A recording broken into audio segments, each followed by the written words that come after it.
Good afternoon, I'm John Webb. Straight ahead here on Channel 3 News at 6 tonight. The VFW and Kellogg put up a new wall honoring our veterans last Saturday, and our Morgan Powers will have more on that. Plus, the retro holiday in Wallace is right around the corner. We'll have the details. Also, $1 million worth of crystals stolen from a museum in Kellogg. Megan Dorton is tracking that story. And Destiny, you have a look at your 7-day update. Temperatures are rising this week, and only 1 inch of a snow accumulation is supposed to amount. All right, sounds good. Those stories, plus Destiny's full weather update straight ahead here at 6. You're watching Channel 3 News at 6 with news anchor John Webb, Chief Meteorologist Destiny Angle with her exclusive weather update, plus reporters Megan Dorton and Morgan Powers. This is Channel 3 News at 6. Good evening and thank you for tuning in tonight. I'm John Webb. $1 million worth of crystals was stolen from the Bunker Hill Museum in Kellogg. Our Megan Dorton has been tracking the details on that robbery. Megan, good evening. Good evening, John. Well, on November 10th, the Kellogg Police Department received a shocking report of stolen crystals and other unique artifacts from the Bunker Hill Mine. Bob Hopper Jr., owner of the stolen artifacts, was in Montana at the time of the robbery. On his way back to Kellogg, he was informed of the theft and got the authorities involved. Kellogg Police Chief Dave Woolley stated that the theft was made from the rear window of the house. The house broken into was used to store the Bunker Hill Mine artifacts to potentially open a Bunker Hill Mine museum. The amount of pyromorphite crystals may be the world's largest collection that ties deep into the history of Shoshone County and the mining community. These pyromorphite crystals have a value of $500,000 to $1 million. In an effort to track down the thief, the Hopper family reached out to social media and the help of the community to not only get the artifacts back, but for justice to be served. On Monday, November 13th, the name of Joshua Easley was brought to the attention of the Hopper family. The residents of Easley visibly displayed belongings of Hopper. November 11th, a search warrant was issued to Mr. Easley's residence. According to the Kellogg Police Department, they received nearly 75% of what was stolen. The Hopper family has not received their stolen possessions back at this time, as they are being withheld as evidence in this ongoing investigation. Joshua Easley, a 39-year-old Kellogg resident, has an extensive criminal record in both Shoshone and Kootenai counties. Easley's encounters with theft date back to 1998 and as recent as June 28, 2017. The Kellogg Police Department believes that more than just Easley was involved in this crime and is suspected to be responsible for multiple crimes throughout the Silver Valley. Channel 3 is currently tracking this investigation and will provide you with more information as it becomes available. In the Channel 3 studio tonight, I'm Megan Dorton. Back to you, John.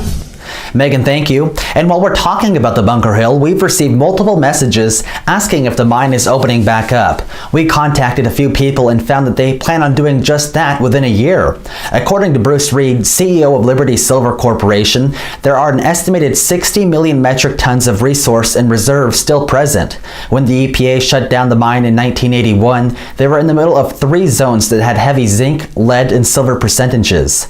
The closure of the mine was due to the smelter that released many toxic chemicals and metals into the valley's air, water, and soil. The smelter complex was torn down in the year of 1996. Liberty Silver is purchasing the mine for $25 million over a 12-year period, beginning December 12th of this year. Another $20 million will be paid to the EPA over 9 years so they can maintain the central treatment plant in Kellogg. Reed hopes to raise $20 million before Christmas of next year for repairs at the mine.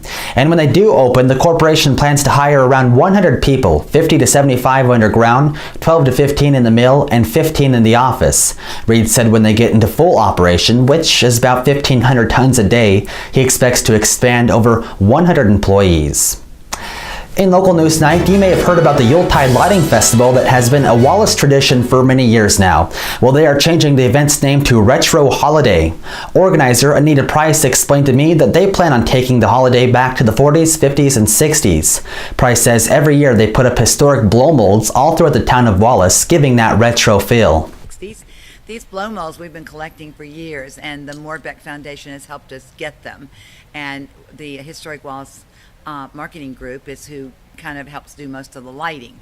And the swim team from Wallace gets out there and puts it all up and takes it all back down again for us.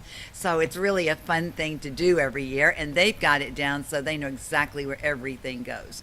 On December 1st, 2nd, and the 8th and 9th, you can attend a craft fair at the Northern Pacific Depot from 10 to 6:30. At 6 p.m. on the 1st, attend the tree lighting and carols at the depot with many events to follow that weekend. Then on the following weekend, come out to the lighted parade that begins begins at 6 p.m. on Friday, the 8th, with a live Christmas show to follow at the 6th Street Melodrama. Finally, on Saturday, attend the Paw Parade at 11:30 with another live show at the Melodrama at 2. And to end the event at 5, a hayride through the beautiful retro town of Wallace. And then one of the things we've added is a hunt for, it's going to be a kids blow mold scavenger hunt. It's going to be in each store, and you have to go around and find the one that has the prize. So, and every day it'll change. It won't be in the same store. So that'll be interesting. That'll be fun for the kids to do. If you have any questions about the events or would like to receive a flyer, then contact the Price Tag Antiques at 208-556-1500 or the Wallace Chamber at 208-753-7151. Also new tonight, the Osborn Christmas Festival kicks off at the end of this month, and this year is going to be better than ever. There will be vendors opening bright and early on Friday morning, skits at Mom's Eatery in Osburn, a ugly sweater contest on Saturday at the Osborn Club. There will also be a gingerbread house contest, which you can drop off anytime until the 2nd of December. And there will also be a lighted parade which kicks off at 7 p.m. Saturday night, and anyone can join. They're also looking for volunteers to help with the fire barrels, judging, and acting. For more details, contact Candace Gilmore at 208-556-1668. In local news tonight, Veterans Day was last weekend, and our Morgan Powers was in Kellogg for details on the ceremony that took place. Morgan? Thanks, John. Last Saturday, the VFW Hall held their annual Hot Dogs for Heroes. It was a free lunch for our local veterans and their families to celebrate Veterans Day. It was held at the Kellogg Park, where they also presented the new wall with 477 names of the past veterans engraved on it. Oh, the howitzer is just amazing. Yeah, and Troy Garrett is the one that got to shoot off the howitzer. So he's a World War I veteran. So. 5, 4, 3, 2, 1.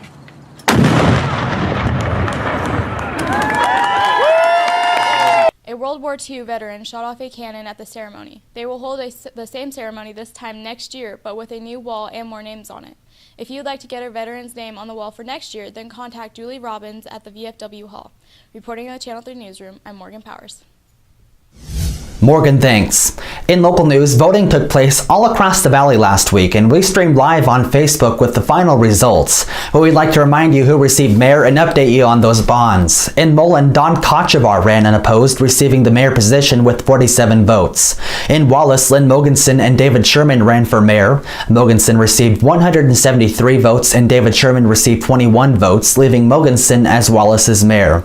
In Kellogg, Mac Pooler ran unopposed, receiving 141 votes, leaving Pooler as Kellogg's mayor.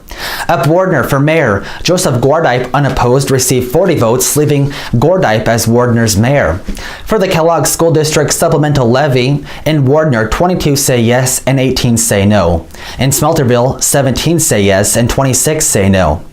In Pinehurst, 149 yes and 52 no. Kingston, 88 yes and 40 no. And in Kellogg, 138 said yes and 75 said no. In total, 424 said they approve and 217 said they disapprove. For the Shoshone County Fire District number 1 firehouse bond, in Silverton, 79 say yes and 16 say no. In Wallace, 30 yes and 11 no. And in Osburn, 176 yes and 107 no. In total, 300 approved the bond and 143 said they disapprove. Chief Meteorologist Destiny Engel is over in the Channel 3 Weather Center with more on your 7-day forecast. Destiny. John, thank you. As you can see, a cloud of precipitation is moving in from the west, striking Spokane later this evening, and it's supposed to be moving into Shoshone County later this weekend. Temperatures are steady this week, staying in the lower 40s, upper 30s. As you can see, variations of these temperatures scattered throughout the Pacific Northwest, making this week full of ice.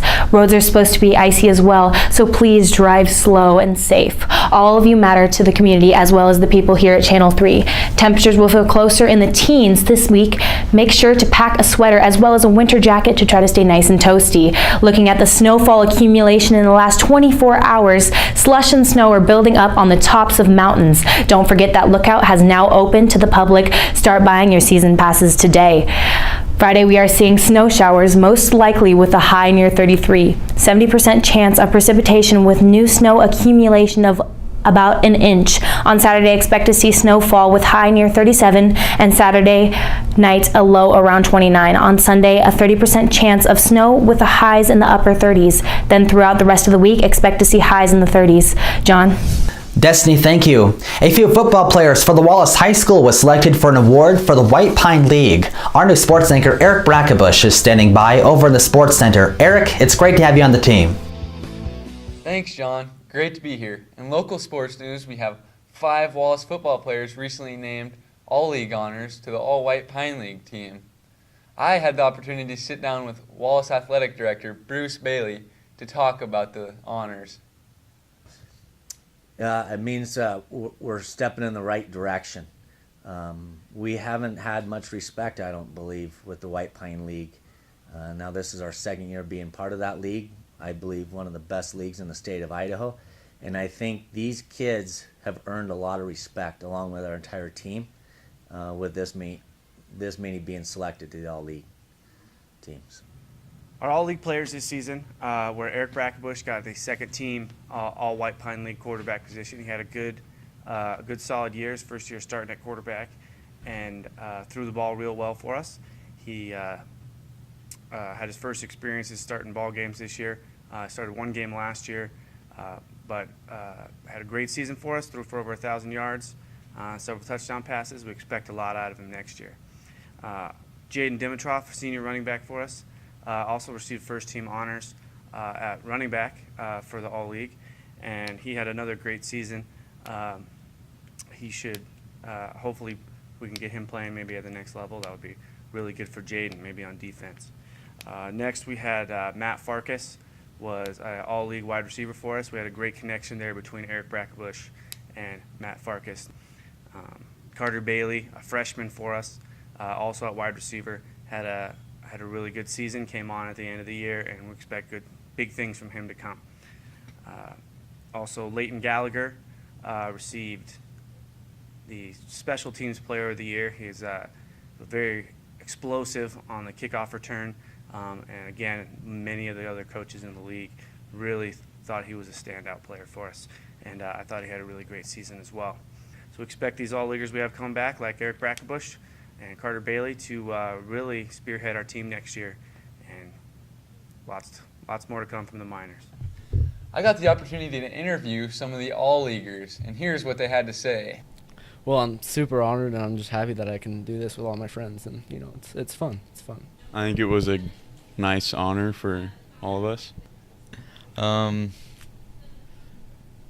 We could have played with more heart at the end of the season, like we did at the. But all in all, I thought those guys really did a great job for us, especially running a brand new offense for the Wallace Miners this year. Now back to you, John. Reporting in the Channel 3 newsroom, I'm Eric Brackenbush. Our new sports anchor, Eric Brackenbush, thanks so much.